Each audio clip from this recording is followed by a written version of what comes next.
नमो बुद्धाय, जय भीम। सर, हम आपसे जानकारी लेना चाहते हैं। आपने नागपुर आप अभी गए थे धम्म यात्रा पर, जहां बाबा साहब ने 14 अक्टूबर सन 1956 को धम्म दीक्षा ली थी 6 लाख से ज़्यादा अनुयायियों के साथ में। वहां पर आप पहली बार गए थे, कैसा आपको लग रहा है? और फिर आप गगन मलिक फाउंडेशन के यहाँ भी गए थे, जहां पर भगवान बुद्ध की 84,000 प्रतिमा की वितरण का कार्यक्रम आयोजित किया गया था। जगह जगह उनका कार्यक्रम होता रहता है। उन्होंने भी सम्राट अशोक जैसे 84,000 स्तूपा बनवाए थे पूरे देश में, विदेशों में भी।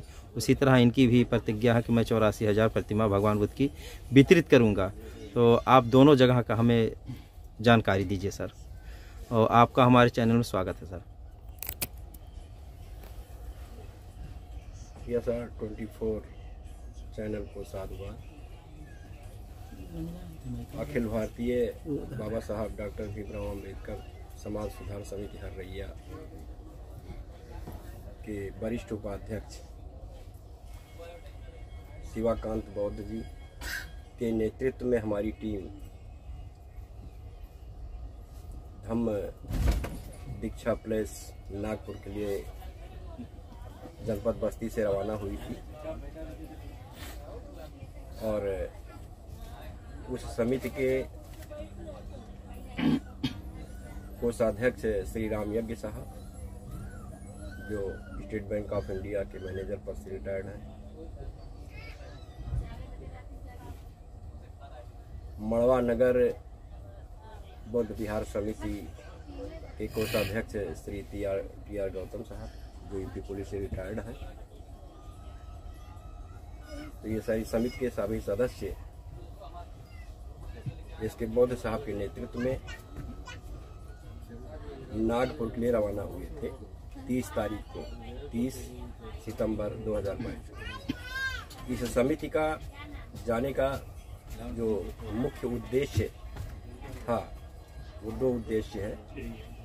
पहला उद्देश्य था शाक्य मुनि बुद्ध विहार कबलसिया जनपद बस्ती में भगवान बुद्ध की मना के लिए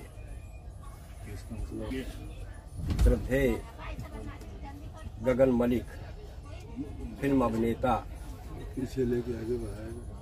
गगन मलिक फाउंडेशन के चेयरपर्सन के द्वारा प्रियदर्शी सम्राट अशोक के पद चिन्हों पर नक्शे कदम पर चलते हुए उनके द्वारा जो संकल्प लिया गया है, उसका मूर्त रूप वो दे रहे हैं, जिसके हम लोग साक्षी, चश्मदीद साक्षी बने, हमारी समिति साक्षी बनी। और ये मूर्ति उनके द्वारा प्रदान किया जाना था,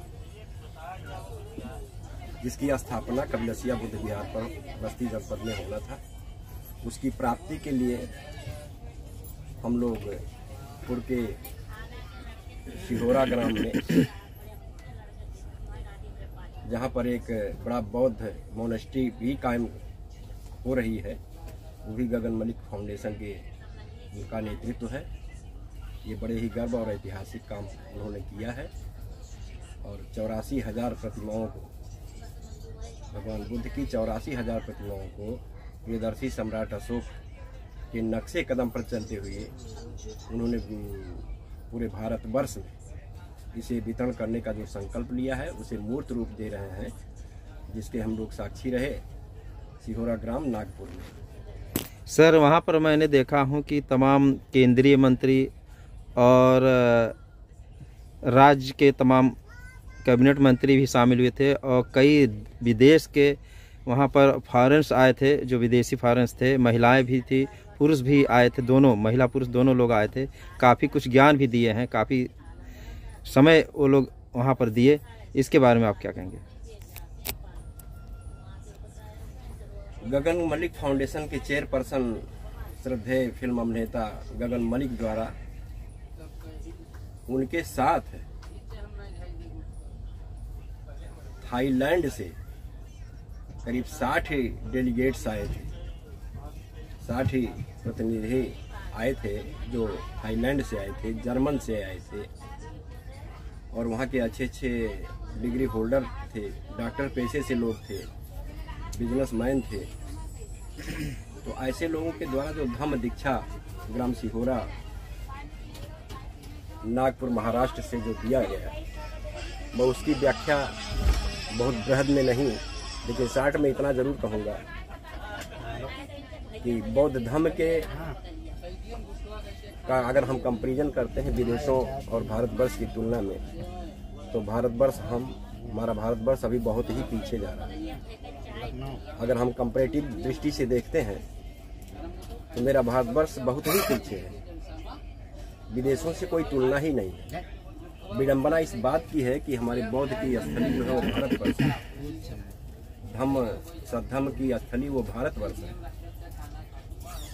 फिर भी विदेशों के लोग भगवान बुद्ध के उस फार्मूले को,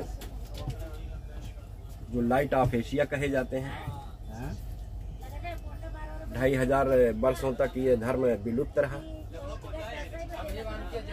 उसके प्रथम प्रादुर्भाव के जनक प्रियदर्शी सम्राट अशोक, जो कलिंग युद्ध के बाद उनका हृदय विदीर्ण हुआ और हृदय परिवर्तन हुआ, जिस पर उन्होंने 84,000 प्रतिमाओं को बौद्ध धर्म के प्रचार प्रसार का जिम्मा लेते हुए अपने पुत्र और पुत्री संघमित्रा और पुत्र महेंद्र जी, जो प्रियदर्शी सम्राट अशोक के दोनों औलाद थे, दोनों को उन्होंने बुद्ध धर्म के प्रचार प्रसार हेतु श्रीलंका भेज दिया था।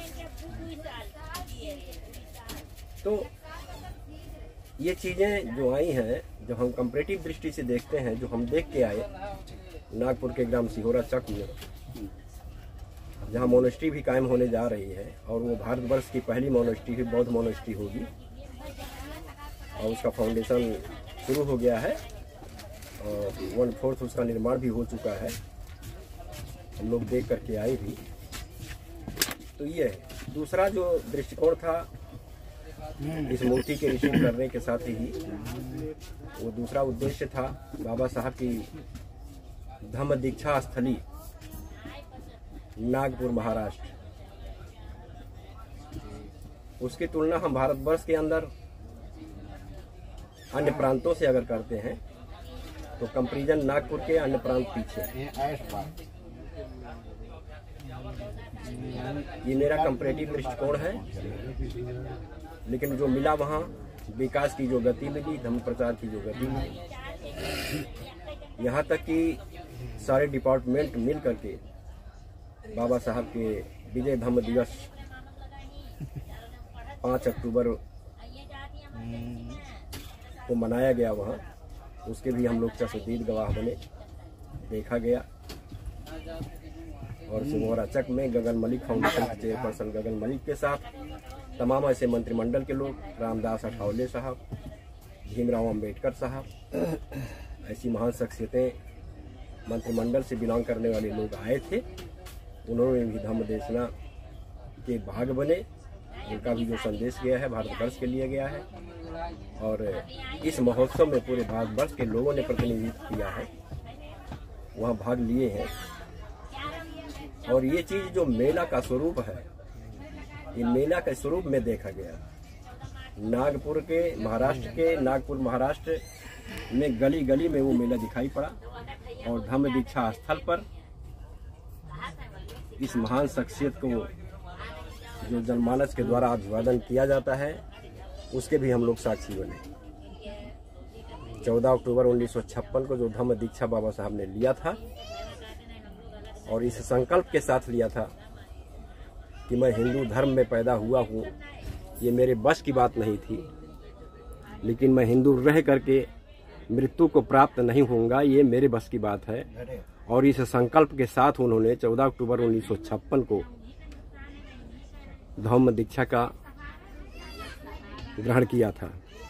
और धम्म दीक्षा ग्रहण के साथ पूरे देश को, पूरे विश्व को शांति मार्ग के लाइट ऑफ एशिया के मार्गदर्शन में, उनके धम्म पर सौहार्दपूर्ण वातावरण, करुणा, मैत्री और सद्भावना का जो संदेश दिया है, इस देश को परिवर्तित करने का जो संकल्प लिया था बाबा साहब ने, वो निरंतर चल रहा है। प्रियदर्शी सम्राट अशोक के बाद दूसरा नेतृत्व बाबा साहब को जाता है इस धम्म के लिए।